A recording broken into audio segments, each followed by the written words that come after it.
Agradecer pode ser uma escolha, né? E nós escolhemos esta noite dar tributo a Deus, agradecer a Deus pela salvação e reconhecer que toda a glória pertence a Ele. Vou pedir aos irmãos que abram suas Bíblias na carta do apóstolo Paulo aos Gálatas, capítulo 6, a partir do verso 6. Gálatas, capítulo 6, a partir do verso 6. Nós vamos dar continuidade às mensagens cujo tema é escolhas. No domingo passado nós trabalhamos com o pastor Alberto, a partir da experiência do profeta Jonas, uma escolha errada que ele fez inicialmente, mas que depois ele corrigiu no sentido de levar uma mensagem de arrependimento ao povo de Nínive. Nesta noite eu gostaria de compartilhar com os irmãos a respeito das escolhas e a lei da semeadura. Gálatas 6, a partir do verso 6, diz assim: Mas aquele que está sendo instruído na palavra, faça participante de todas as coisas boas aquele que o instrui. Não vos enganeis, de Deus não se zomba, pois aquilo que o homem semear, isso também ceifará. Porque o que semeia para a sua própria carne, da carne colherá corrupção. Mas o que semeia para o Espírito, do Espírito colherá vida eterna. E não nos cansemos de fazer o bem, porque a seu tempo ceifaremos, se não desfalecermos. Por isso, enquanto tivermos oportunidade, façamos o bem a todos, mas principalmente aos da família da fé. Oremos. Senhor, nesse instante, ó Deus, colocamos mais uma vez as nossas vidas diante de Ti, os nossos corações, e pedimos, ó Deus, que o Senhor nos fale através da Tua palavra, que o Teu Santo Espírito, ó Deus, venha nos falar, ó Pai, nesta noite. Nos colocamos diante de Ti, agradecidos e pedindo, ó Pai, em nome de Jesus Cristo. Amém. Escolhas. O tempo todo nós fazemos escolhas, das mais simples às mais complexas. Da mais simples, como dizia o poeta na década de 20, né? Com que roupa eu vou para o samba que você me convidou. Uma escolha simples, escolher a roupa, né? Com a qual você hoje teve que escolher para vir ao culto, com a qual você vai trabalhar amanhã, que você vai para o seu curso, para a sua faculdade, para a sua escola, quando voltarem às aulas, né? Mas são escolhas simples. Existem outras escolhas que são mais difíceis, são mais importantes, são mais complexas, né? Com quem casar, ter filhos, a faculdade que vai fazer, né? Se viaja ou não para o exterior, se viaja ou não para trabalhar num outro estado, numa outra empresa. São outras escolhas importantes que podem definir as nossas vidas, que podem definir o nosso futuro. Por vezes, as escolhas são difíceis. O apóstolo Paulo disse assim: o bem que eu quero fazer, eu não faço, mas o mal que não quero fazer, esse faço. Mostrando que, de algum modo, algumas vezes, escolher não é fácil. E você pode se ver diante de circunstâncias em que você decidir, né, por ir ou para a direita, ou para a esquerda, ou pelo meio, né, pode ser uma tarefa difícil. E aí você precisa ter o seu espírito quieto, você precisa estar tranquilo para tomar a decisão e precisa ter discernimento. O apóstolo Paulo, na carta aos Gálatas, ele diz que devemos ficar atentos às nossas escolhas, pois aquilo que o homem semear, isso também ceifará. O texto nos fala no verso 6, no verso 7, diz assim: não vos enganeis, de Deus não se zomba, pois aquilo que o homem semear, isso também ceifará. Aquilo aponta para as escolhas, aquilo que pode e deve ser nomeado, aquilo que nós sabemos que muitas vezes é objeto da nossa busca, do nosso desejo, das nossas indagações, e nós ficamos nos perguntando, né, o que fazer nesse ano de 2015? Que curso fazer? Ler a Bíblia toda? Ler o Novo Testamento todo? Ler o Antigo Testamento todo? Só o Novo? vir à igreja de manhã e de noite, ler a Bíblia em família. Uma série de perguntas podem suscitar, das mais simples às mais complexas. Mas o apóstolo Paulo nos diz: aquilo que o homem semear, isso também ceifará. De modo que nós podemos e devemos sim nomear e pensar e colocar diante de Deus aquilo que é objeto das nossas escolhas, aquilo que nós devemos então escolher, por onde seguir, o que fazer. Estamos sempre colocados diante da vida, diante da situação de fazer escolhas. O apóstolo Paulo, ele vai nos desafiar exatamente a que fazemos as melhores escolhas para termos uma vida melhor. E aí eu gostaria de pensar com os irmãos que no livro de Gálatas ele fala de uma escolha que é basilar para todas as outras. Constantemente nós vamos nos ver diante de situações, vamos ser testados, vamos estar diante de situações que podemos exercitar a boa escolha, mas uma é basilar. Está no capítulo 5 de Gálatas, a partir do verso 16, que diz assim: digo, porém, andai no Espírito e jamais satisfareis a concupiscência da carne.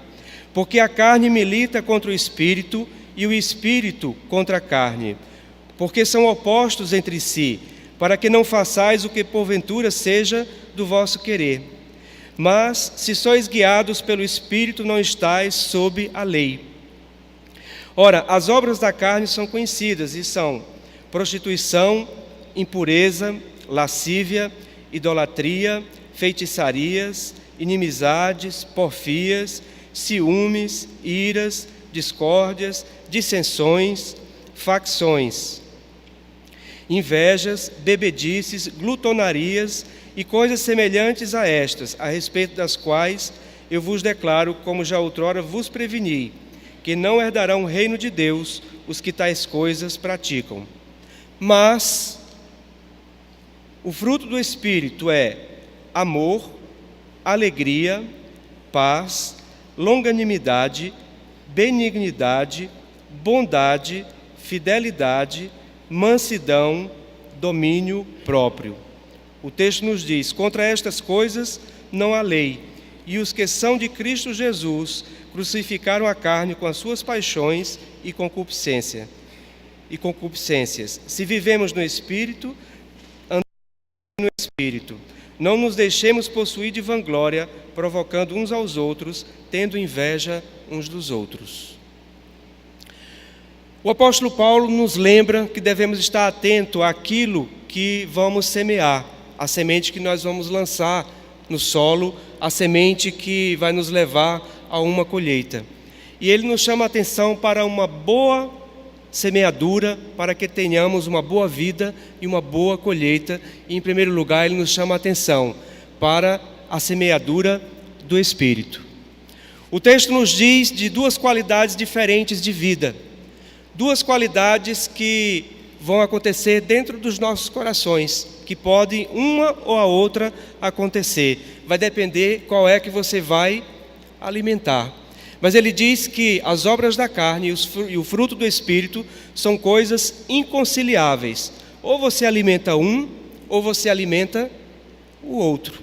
De modo que nós somos colocados diante da vida, diante de Deus, diante de nós mesmos, em primeiro lugar aqui, diante de uma escolha. O que é que eu vou alimentar ao longo deste ano? O que é que eu vou alimentar na minha vida ao longo desta semana? Ainda no final deste dia, serão as obras da carne ou será o fruto do Espírito? Nós somos colocados diante do Senhor com esse desafio, o desafio de fazer essa escolha. E o texto nos fala que nós devemos então, o apóstolo Paulo vai ajudando os gálatas a pensar que se eles alimentarem o Espírito, eles não cumprirão com as concupiscências da carne, ou seja, com os desejos desordenados. O texto nos fala que quando nós nos deixamos guiar pelo Espírito e somos então levados pelo fruto do Espírito, nós somos como que vencemos todo o legalismo, porque a graça de Deus está acima da lei. Não poderíamos vencer e cumprir essas coisas por nós mesmos, através do cumprimento da lei, mas através da graça de Deus, através da presença do Espírito de Deus, é que nós nos deixamos alimentar e nos mover pelos frutos do Espírito Santo. Frutos esses que têm a ver com as relações. Os frutos, as obras da carne nos falam de prostituição, de impureza e de lascívia. Nos falam de obras da carne, que tem a ver com a sensualidade, tem a ver com a forma distorcida, como se vivia naquela época e como percebemos nos dias de hoje, como se vive de forma distorcida a sexualidade. Na verdade, toda prostituição, toda impureza, toda lascívia, toda sedução, ela é contra a razão. Ela é irracional. Ela faz com que você perca a razão e o sentido das coisas, e aí você começa a fazer besteiras na vida, e aí você começa a colher coisas ruins. O texto nos fala de idolatria e feitiçarias, porque havia verdadeiros cultos aos deuses, cultos que envolviam a sexualidade e envolvia adoração a outros deuses através daquelas manifestações religiosas. E as relações humanas, as inimizades, as porfias, os ciúmes, as iras, as discórdias e assim por diante, invejas e bebedices. Todas têm a ver com relações e relações humanas, e também a relação com Deus e a relação consigo.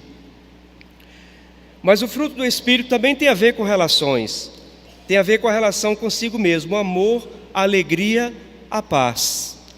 Quando nós escolhemos andar pelo Espírito e não pela carne, o nosso interior, ele começa a frutificar e começa a desenvolver dentro de nós características que nos traz a alegria, que nos traz a paz, que nos traz o amor.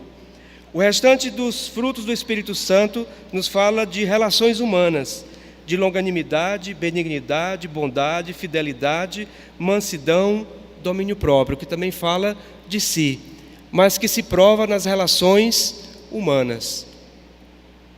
O apóstolo Paulo nos chama então para que façamos uma escolha, a escolha que é basilar, a escolha que vai nos fortalecer ao longo da caminhada, aquela que é baseada em princípios, que é o escolher andar no Espírito em detrimento de andar na carne.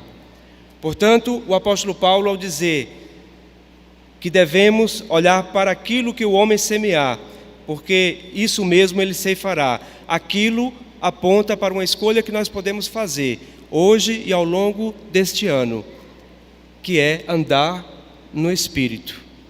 E se nós andarmos no Espírito, não cumpriremos com os desejos desordenados da carne. Portanto, é a partir de uma vida no Espírito que nós vamos então experimentar uma melhor vida, uma vida cuja qualidade é qualidade de vida eterna.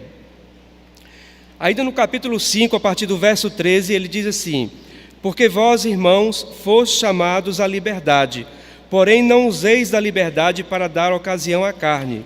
Sede antes servos uns dos outros pelo amor, porque toda a lei se cumpre em um só preceito, a saber, amarás o teu próximo como a ti mesmo.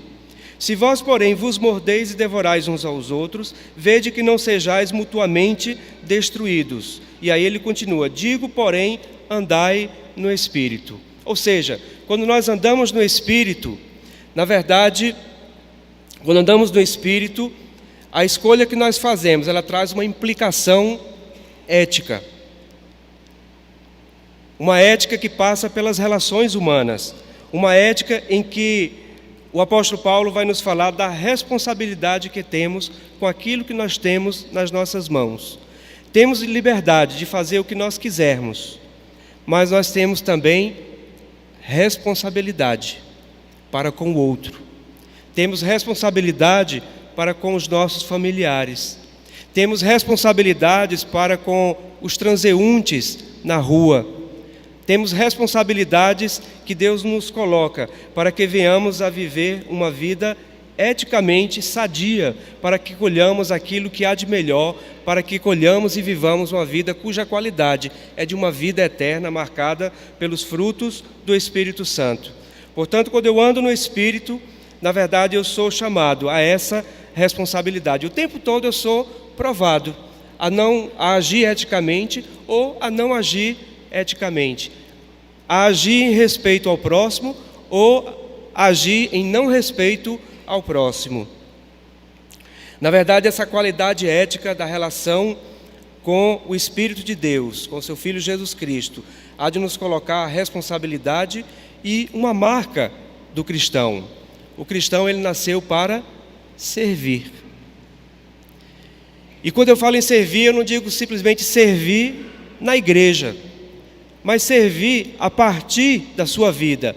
A partir da igreja, sim, mas amanhã no seu local de trabalho, como gerente, como funcionário, como operário, como alguém que tem nas suas mãos muitas decisões, ou como alguém que não tem tantas decisões importantes, que implica tantas pessoas, mas que também tem decisões, e você pode então agir com espírito de servo. A igreja de Gálatas era uma igreja que as pessoas estavam na eminência de consumir umas às outras. E o apóstolo Paulo estava chamando a atenção para eles, que aquilo na verdade era uma obra da carne, e que eles não podiam alimentar aquilo, eles tinham que alimentar o Espírito nos seus corações. Na verdade, é marca do cristão ser um servo, marcado pelo amor, e que tem cuidado nas relações. O texto nos diz: antes devemos ser servos uns dos outros pelo amor.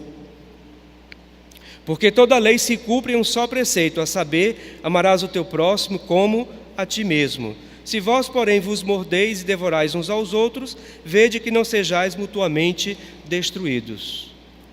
Veja que grande oportunidade e privilégio temos como comunidade de construir, de desenvolver o potencial meu, de desenvolver o seu potencial, de ajudarmos uns aos outros a desenvolver o nosso potencial.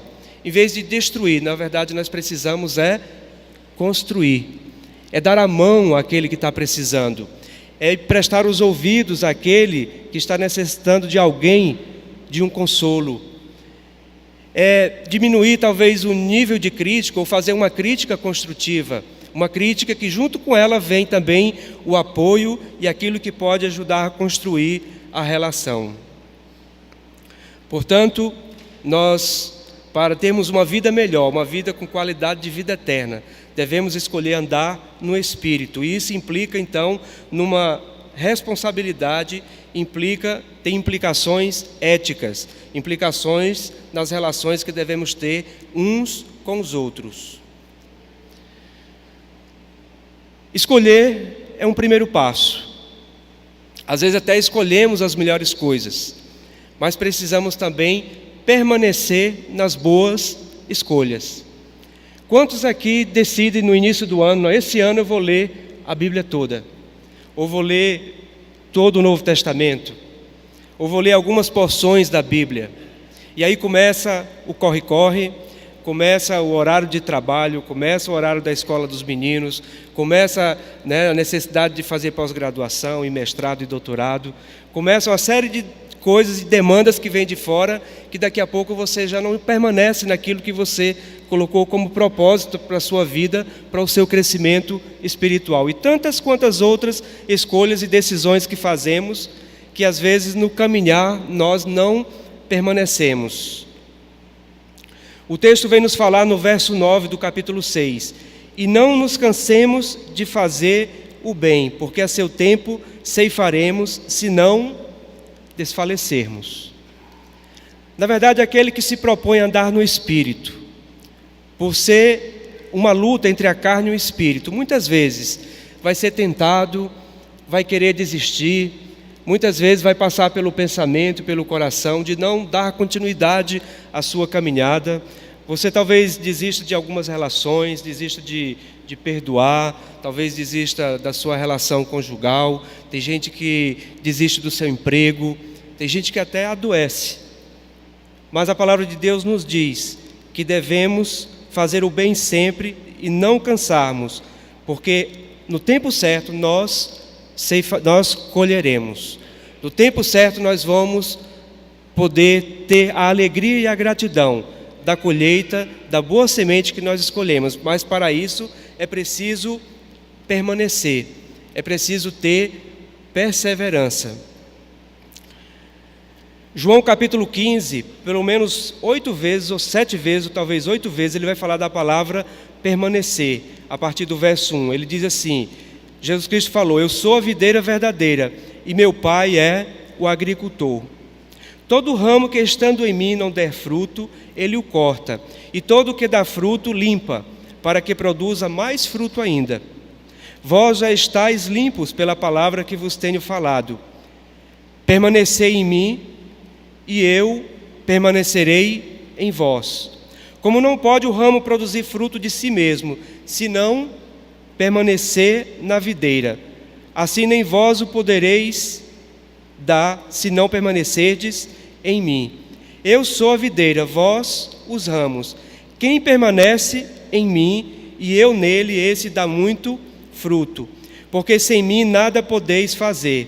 Se alguém não permanecer em mim, será lançado fora à semelhança do ramo, e secará, e o apanham, lançam no fogo e o queimam. Se permanecerdes em mim, e as minhas palavras permanecerem em vós, pedireis o que quiserdes, e vos será feito.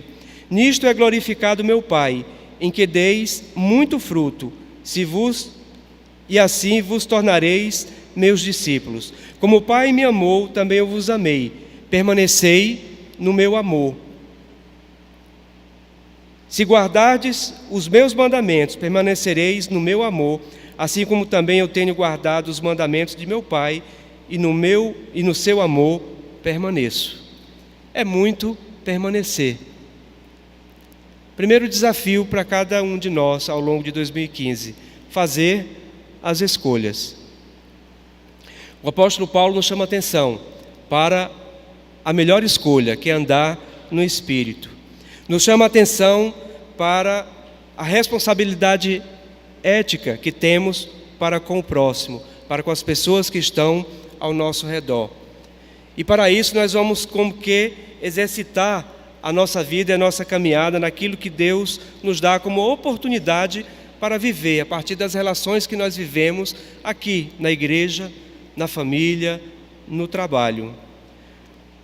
Em Gálatas capítulo 6 ele diz: e não nos cansemos de fazer o bem, porque a seu tempo ceifaremos, se não desfalecermos. Por isso, enquanto tivermos oportunidade, façamos o bem a todos, mas principalmente aos da família da fé. Ora, é outra vocação da igreja, é outra vocação da igreja que vive em comunhão, da igreja que vive em comunidade.